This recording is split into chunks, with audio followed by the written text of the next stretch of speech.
Yeah. So, Georgette, welcome to LodgeCast. Thank you for having me, Matt. I'm Very excited to exciting. be here. Yeah, it's great fun. So, I've started the past couple ones with this question, and it sort of drives what this podcast is. So, answer it any way you want to, or you feel it's Okay. appropriate. Who is Georgette? Oh God. Mm. A bit early in the morning for a question like that. Um, mm, I don't know. I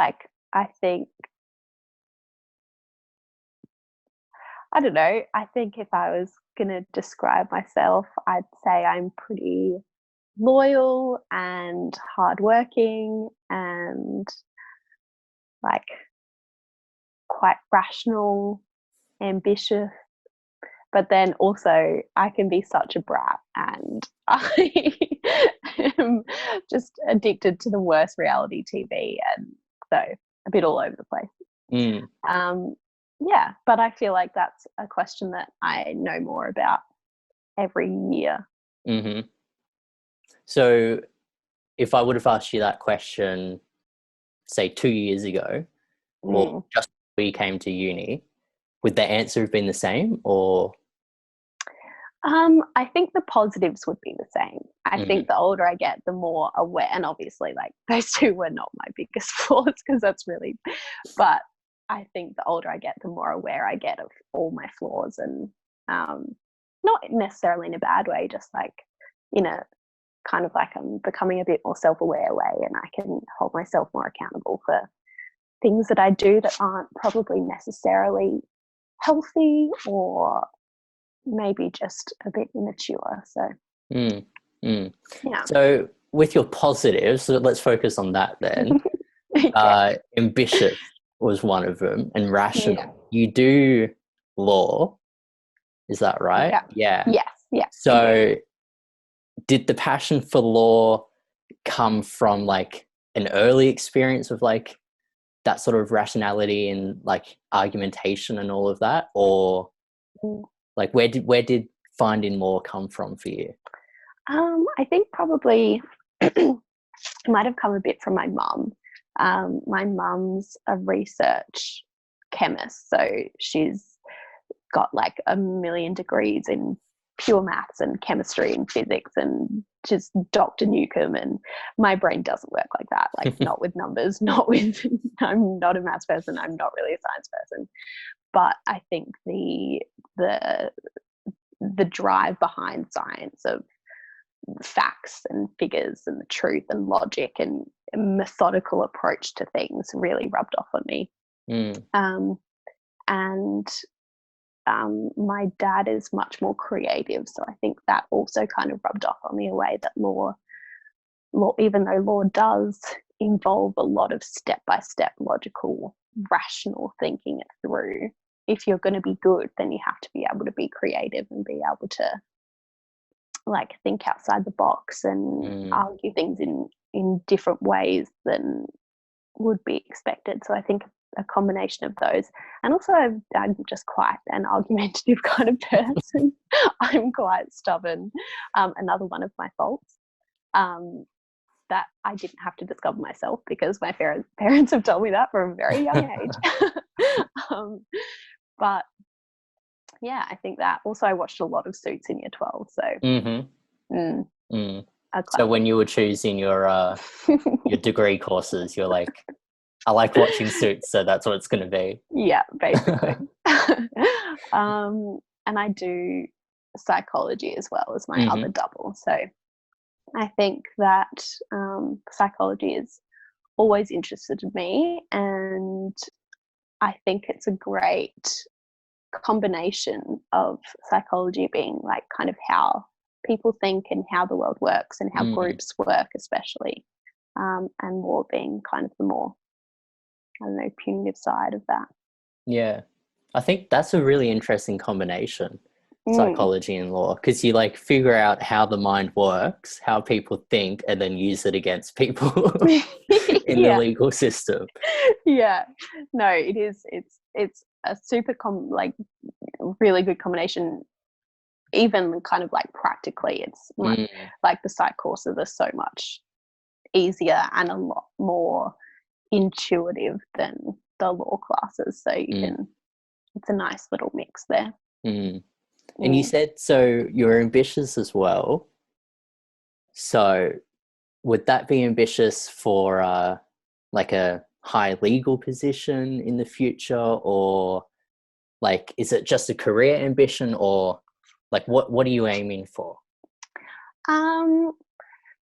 So I'm currently working as a paralegal at a family law firm, which I really love.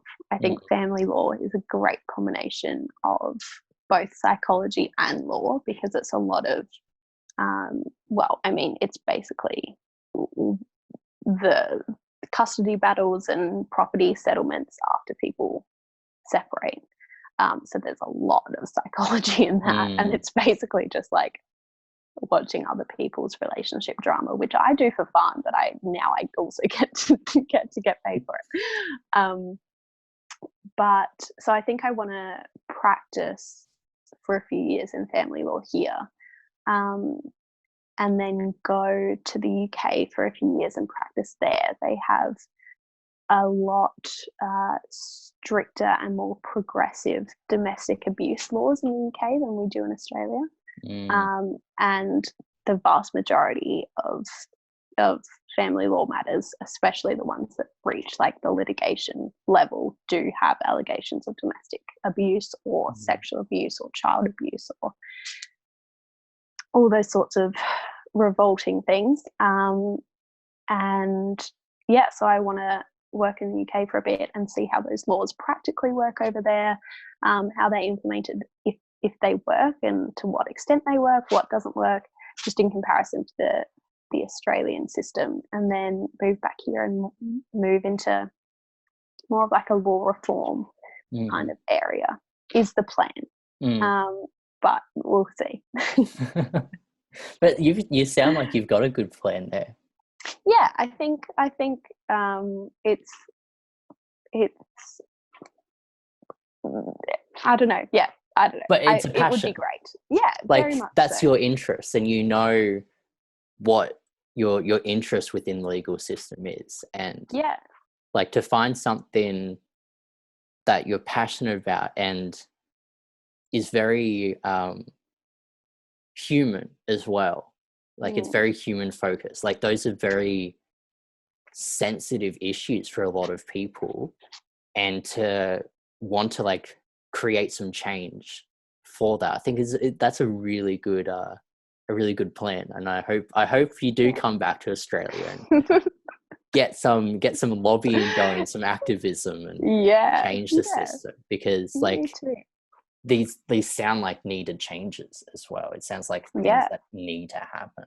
So and especially and especially now, like this situation that's happening now is just, I mean, the domestic violence has increased like astronomically because people are stuck at home, they can't escape, they're taking all their anger out on their partners, their children, and it really does just show just the underlying issue of toxic masculinity and the patriarchy, and it just really all goes back to that. It's very Australian as well. I feel like Australia has a certain issue with like toxic masculinity compared to other countries. I think there's certain and like you said it, like with the legal system, Australia's just a bit behind. You know, we're always playing catch up a bit with that. So very much so. So there's definitely some changes that need to be made culturally and legally. And if you lead that, then all the best for it. And thank you. Well, thank you. Thank you for leading it. Yes, that would be a great plan. So if you go to the UK for a couple of years, and so what else would you do there? You wouldn't just work. Would you want to travel? Would you want to explore? I've lived in the UK. I did my gap year in the UK. Okay. So I lived near York, a city called York, which was like up north. And so I was really lucky. I did one of the classic, like working at a boarding school gap years, but they gave us all the holidays that the kids had. So I was on holidays 5 months of that year.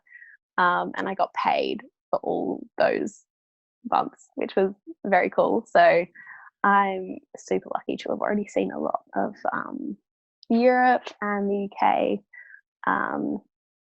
But I did a lot of the big cities. And now I kind of want to do more of the places. So I want to go to Norway. I want to go to Iceland rather than just like Barcelona and Paris. That sounds so ridiculous for me to say, but yeah, and I kind of want to go to Africa as well. That would be very cool, I think. What is it about Africa that you'd want to explore, or what pulls you towards it?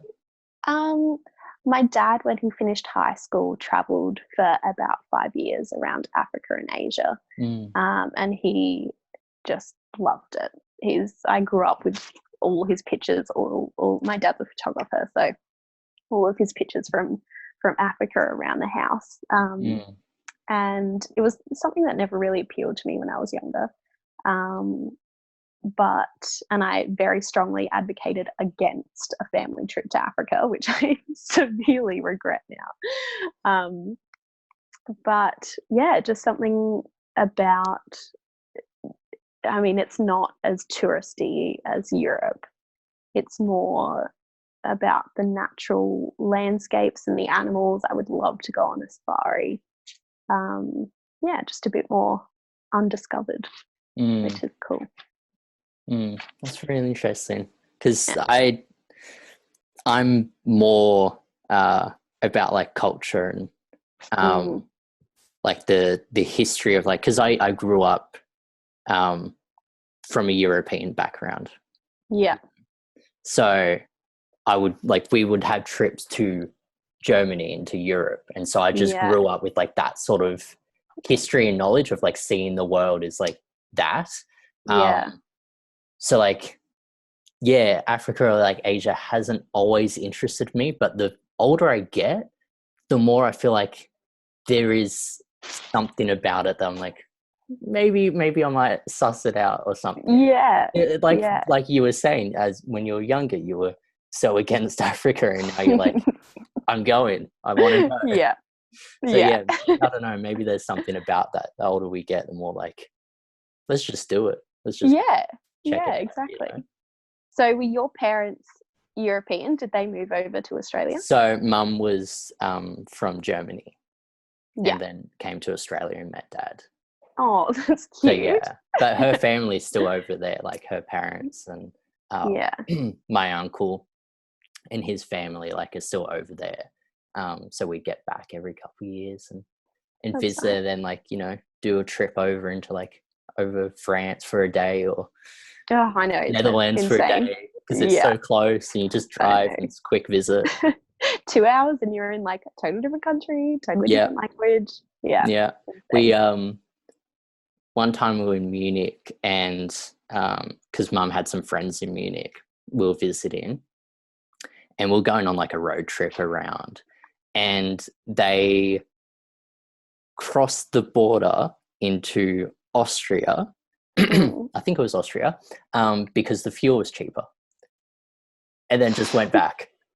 So just got the fuel across the border, different country, and then went back.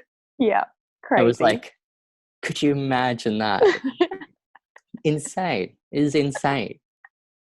Oh God. It's so different. But different world. So while you're still here, because we talked about your future and your future plans. Yeah. But while we're here now, and you're doing law and psychology, you're in your third year? Third year now. So you've got a couple years to... Yeah, I've started halfway through a year. So next semester will be the start of my fourth year. Right. So Okay. yeah, I've still got a while to go. You still got yeah, yeah. You're still going for a bit. So Yeah. what do you get up to while you're not studying? Because I know law and psychology do take up a bit of time, but you said one of your negatives was watching lots of trashy TV. Is that all? Is it just trashy TV or? You know what? Quarantine has really exacerbated the amount of time Oh that no. I spend watching trashy TV. I've gotten into Grey's Anatomy recently. Oh no. I know. So I started that 2 weeks ago, and I'm on the 7th season already. So that should give you a bit of an insight on exactly how much time I spend. I used to really love like working out and going to the gym and going for runs, but that's kind of obviously not happening anymore. And I go through ebbs and flows where like I do a few days of exercise and then do nothing. It really revolves around my hair washing schedule. But yeah, I work a couple days a week, and just seeing friends and going out and stuff like that. Classic uni, really. Do you like with exercise? I don't exercise. Well, at the moment, neither do I. Matt. I'm just going to preface it with that. I don't exercise. It's never really been my thing. Primary school, high school, I was the one on the sideline. Yeah. Was exercise something like you always did, or like do you do it for the health benefits, for like the release, like mental release? Like what draws you to exercising when you do exercise? No, I never did it growing up. I used to play a lot of netball. So I was probably exercising every day, but it didn't really, like, I was doing it for fun. I wasn't doing it for like, and I feel like with team sports like that, there's really no motivation required. You just go and you train because everyone else is going and training, and you'll get told off if you don't. And it was really probably like,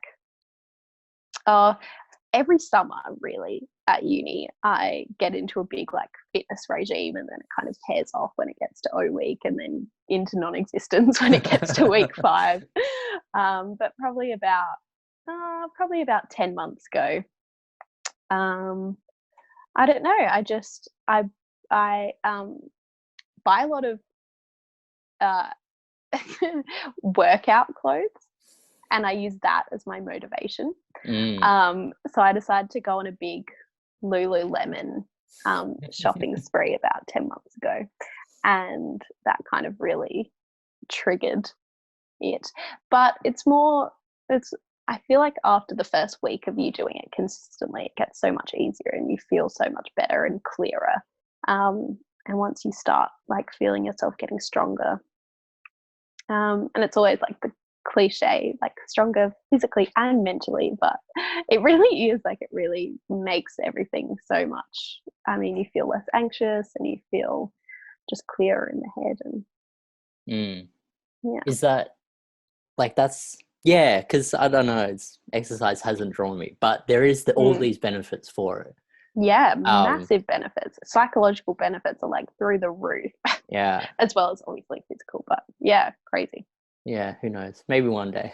Maybe one day. Maybe we one can go day. for a run together, Matt. Or I can barely walk, so maybe a walk to start off. Okay. Then we can pace it up from there. Nice little clockwise like walk or whatever it is. Just one loop around the block, and then that's enough for me today.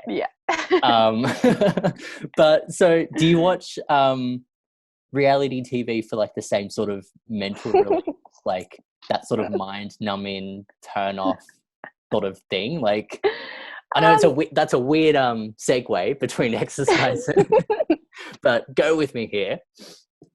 Like, is it the same sort of like switch off motivation that you watch it? Like, yeah, probably. I also probably just think I just really enjoy it. I don't think like Love Island, love that. The Bachelor, love. Maths? Yeah, I don't know. Maths. Actually, I was never into maths, and Ooh. then my friend got me into it like 5 episodes out of the finale. So now I'm obsessed, and that will be going on my list when it starts again. Yeah, I think a bit of it's probably the really Made in Chelsea is. Mm-hmm. Oh. Sorry, that was my phone. I'm sure you haven't heard of that, Matt. Mr. European culture. Made in Chelsea. I think I have. I think I have heard about it. Okay. Yeah. Okay. Don't ask me how. I don't know how, but I think I have recognized that name before. You probably mentioned it before. Probably, honestly, Yeah. probably. there's a new one on Netflix. Too Hot to Handle. That's it. Yeah. It's on the list.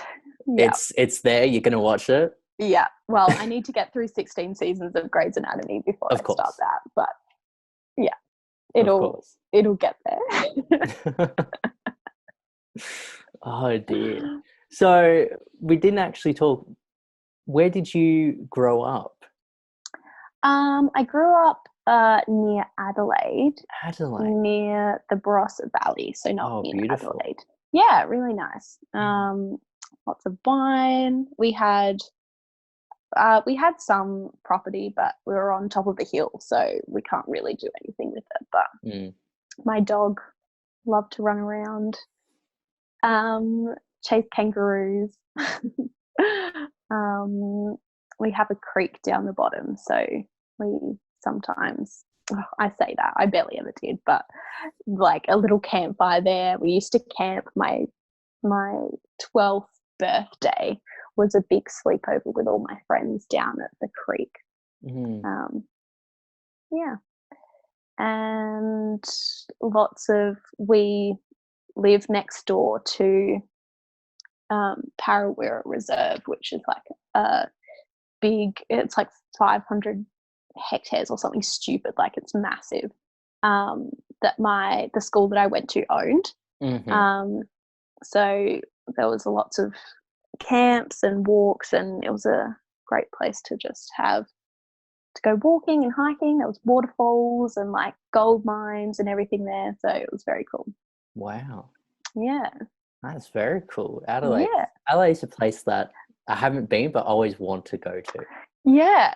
I feel like it's very underrated. And I never really appreciated it until I came to Canberra. But it's beautiful. Like the traffic's zero. It reminds me a lot of Canberra, but a bit bigger and next to a beach. Yeah, and not as cold. Yeah. That's cool. Were you an only child?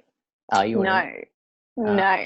I have a brother who is just under a year and a half younger than me. So he's still at home,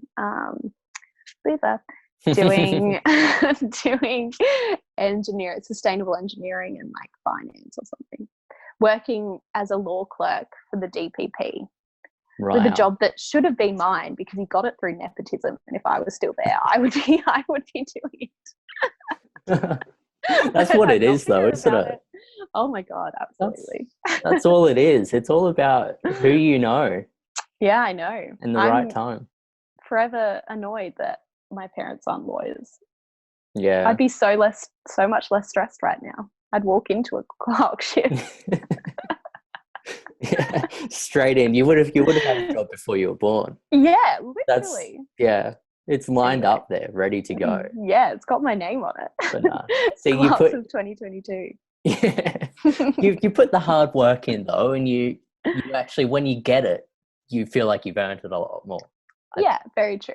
Like that's, you go the longer way around, but you'll still get there, and you're the better for it then. Yeah, true. And once you're a world famous legal activist,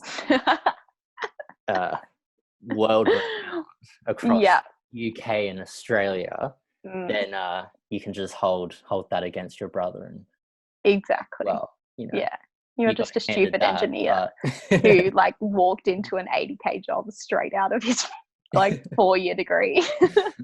Sucks for you. Oh dear. How did you end up in Canberra then, ANU? Like, what was that decision? Because coming from Adelaide, that's far. Like, that's a far trip. Yeah.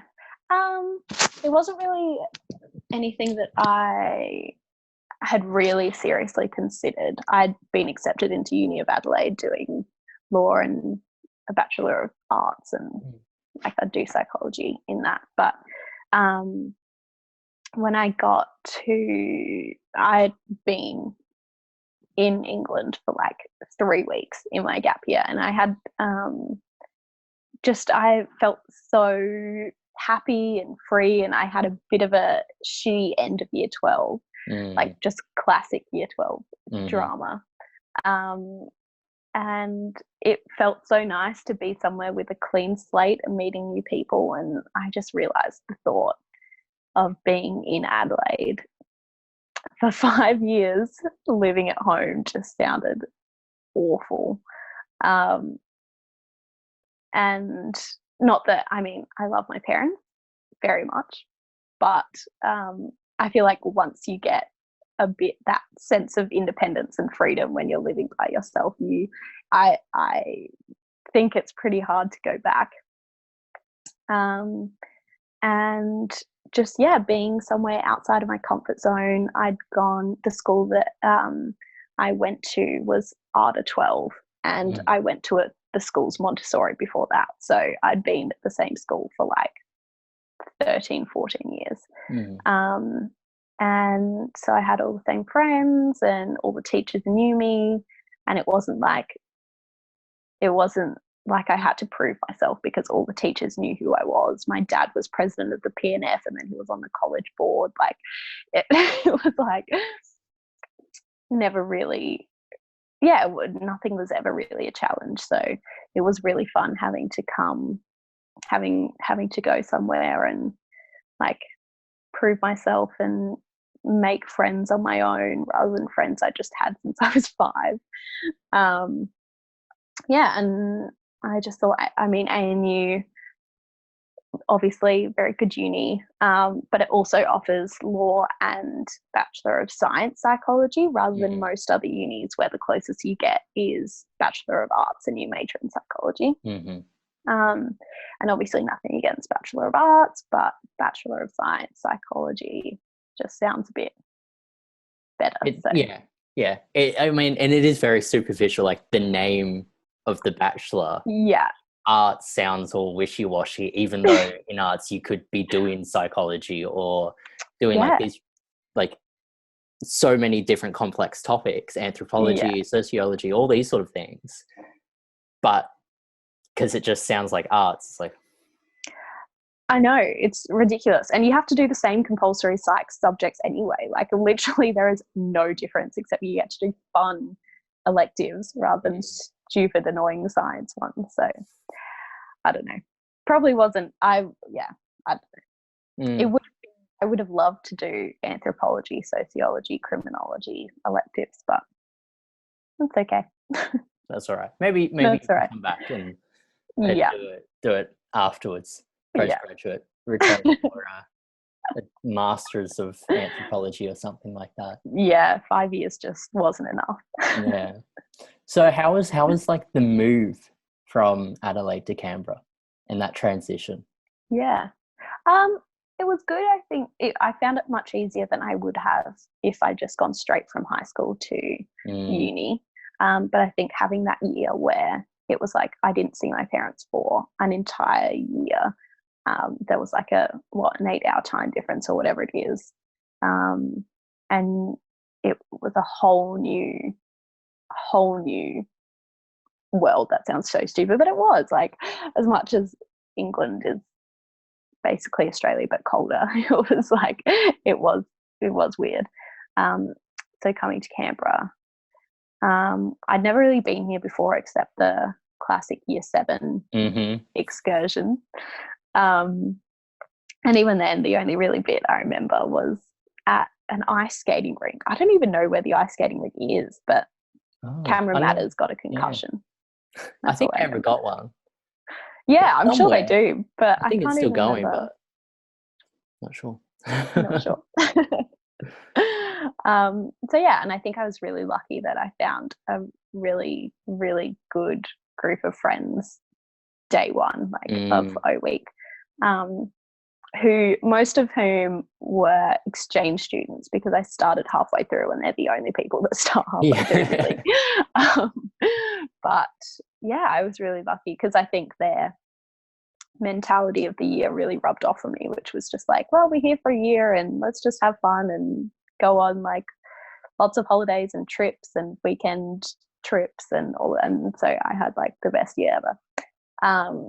And then by the time they left, I'd already made Canberra friends as well, so that was easy. But now obviously it's really sad because I still, like, this was like a year and a half ago and it's still really sad that they're not here because they were my whole first year of uni. But yeah, you definitely hold on to that, like the people you first meet.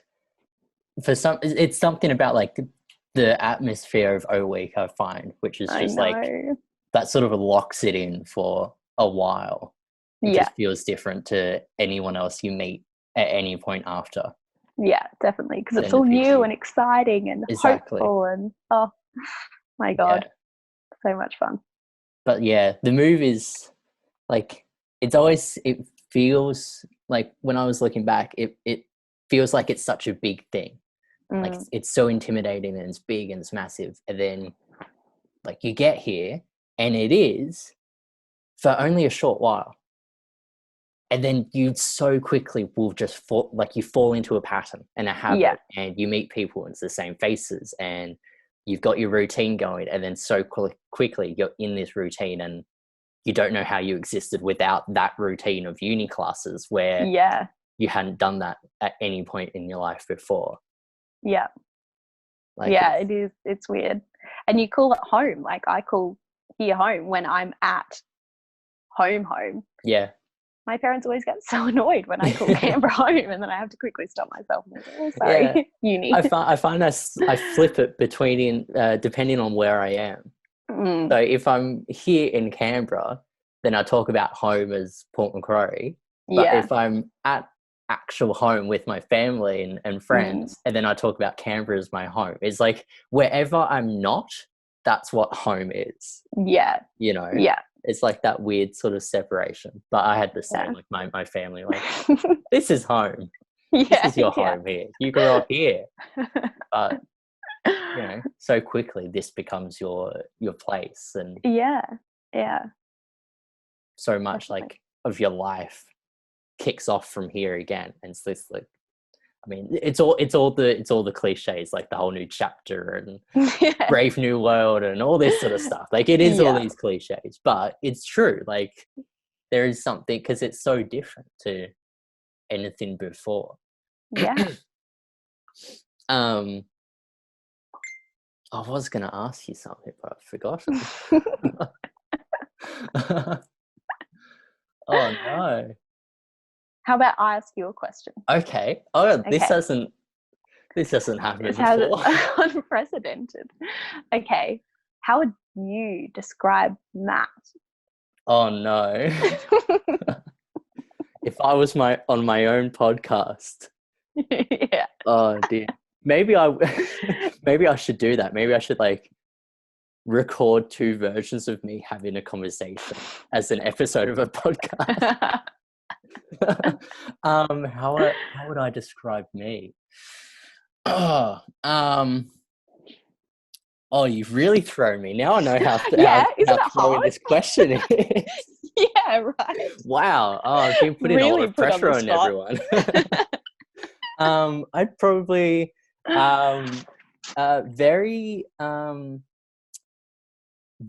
passionate about what I do.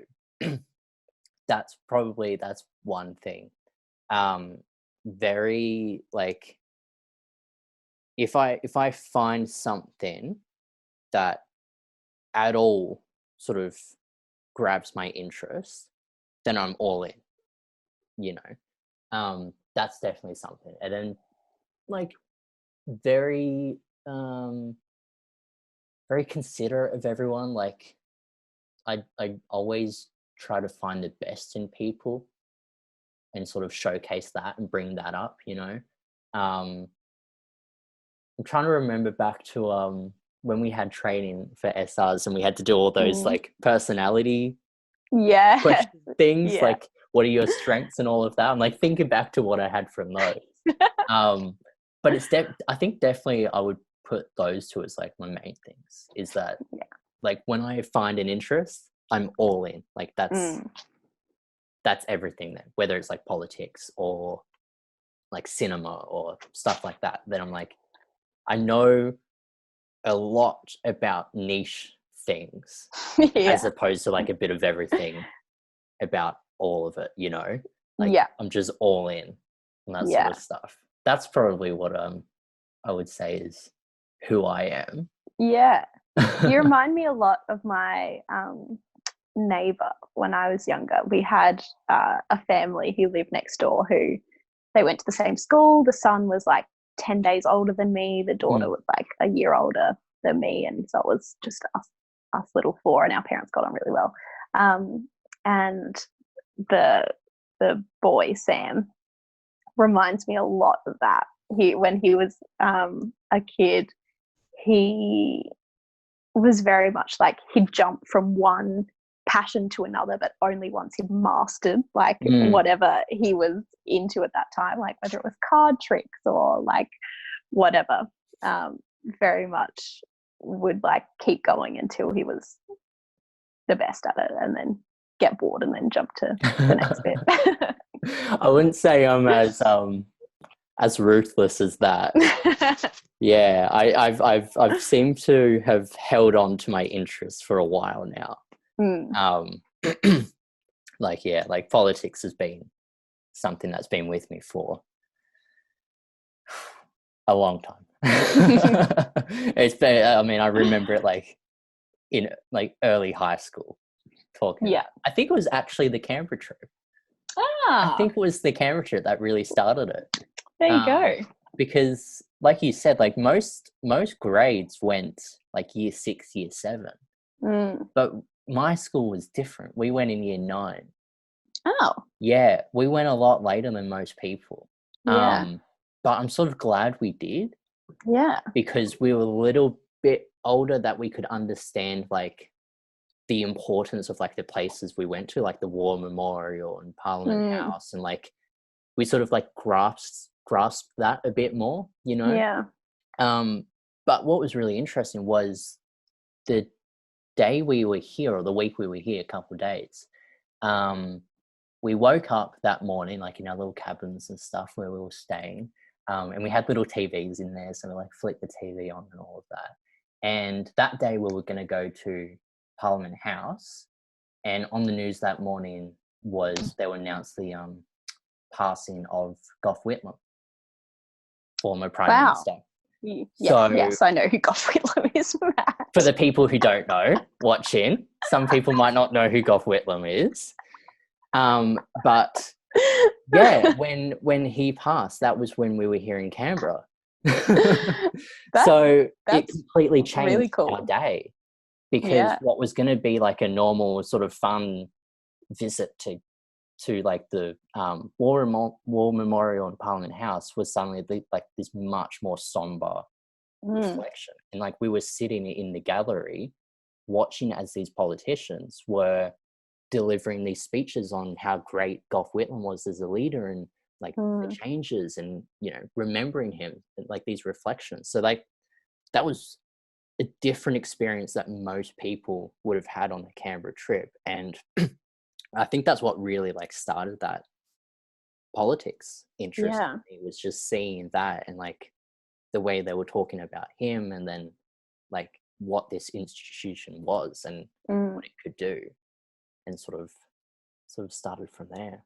Yeah, and there's a real gravity to that when you actually, I mean, yeah, year 7 is just too young to understand it. And I kind of get why they do it so young, in a sort of like practical sense, that like year 9, year 10, you're old enough to sneak out and whatever. Yeah.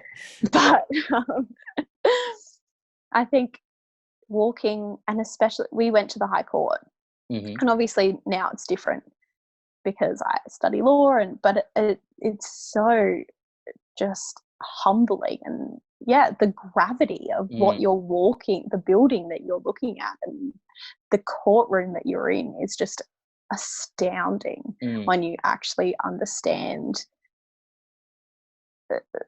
just how monumental all these, and even stuff like the National Library, like that's cool. That is cool. Yeah. I don't know, it's fun. But yeah, like there's a physical gravity to these buildings. Like when you're standing in front of them, like the High Court, and you're standing like on that pathway leading up to it, or in front of Parliament House, like the size of these buildings, there's like that physical presence that they have, which suddenly like kicks it in for you. And then when you're in those rooms and you're like, this is where big things happen. Yeah. You know, like these are the places where the biggest decisions are made for Australia. You know, it's not like visiting like I don't know, some tiny little shop or something. Like this is it. Like this is the thing, you know, for Australia. And it's some sort of strength to that. Yeah.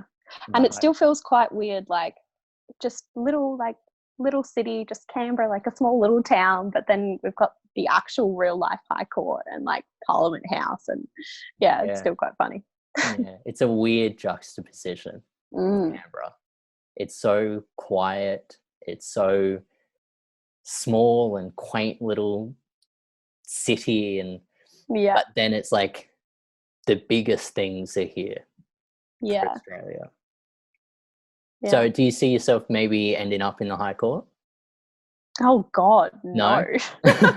maybe like that ambition of like after your career of activism and law reform and traveling the world and gaining this experience, building the name on the global stage, and then you get your appointment to the High Court of Australia by some... I mean, look, a girl could dream, but absolutely not. Oh, you got to aim big. Dream big. That isn't big. That is just arrogance personified. If someone was like, the law student's like, oh yeah, I want to be on the High Court. Whatever. I've met people though in IR who have explicitly said that their goal is to be Australia's UN ambassador, or like one day Secretary General or something like that. Like I have met these people who in their first or second years of uni were already like, the very top position that I can get, that's what I'm going for. Yeah. Look, I get it. Aim high, but you're just setting up yourself up for failure. It's these people who've like gone through their whole life. I don't know how mean to be because I don't know who's going to be listening to this, but like gone through their whole schooling life always being praised and always being the smartest one and always having all this like expectation heaped up on you, and then you go to ANU and you're just like, actually every single person in this uni has had the same experience as me. Like they've all been told they're the smartest, they've all been told that they're going to do great things. Most of us aren't, I'm sorry, but the vast majority of us are going to settle straight into like mediocrity and I don't know. Like honestly, my aim is just to finish uni. Right. like that's my goal. If I actually graduate like with my double degree, then you know that's achievement made. Agreed. Let alone, be very happy with that. Let alone like next Secretary General or something. I know. Wow. That's a bit too big. This was I saw there was this comedian, pardon me, Bill Hicks from America back in like the 90s or early 2000s, I think it was. And he had a joke in his stand-up. He'd do like very sort of forward edgy sort of stuff, like things at the time which a lot of people are like, oh wow, that's a bit too like it was true what he was saying, the truth, but it was like people would be offended by that. And he had a thing where he would say to the audience, like he'd be like, a lot of you probably have kids here tonight, you know, your parents of children, of families, and I've just got to tell you that your kid isn't special. and he goes on to say, like, you might think they are, and that doesn't mean you don't love them and you don't care about them, but they're not special. Yeah. Because all of you think that your kid's special, but not everyone can be special. Yeah. You know, it was just very like, oh wow, like imagine standing in front of a parent saying your kid isn't special. Yeah. But like, it's not about, you know, it's not about like if they're special or not. It's just about like what they do, you know, like it does, you don't have to be the best of the greatest or the smartest or be the next UN Secretary General, the next Justice of the High Court. Like not everyone can be that. Yeah. Because otherwise, what's the point of having that position? Exactly. Like there can't be 100 Chief Justices of the High Court at the same time. Yeah. That doesn't work. That's not what a Chief Justice is, you know? And even if there's 100 Chief Justices, there's still like tens and tens and tens of thousands of people who aren't good enough. Like, exactly.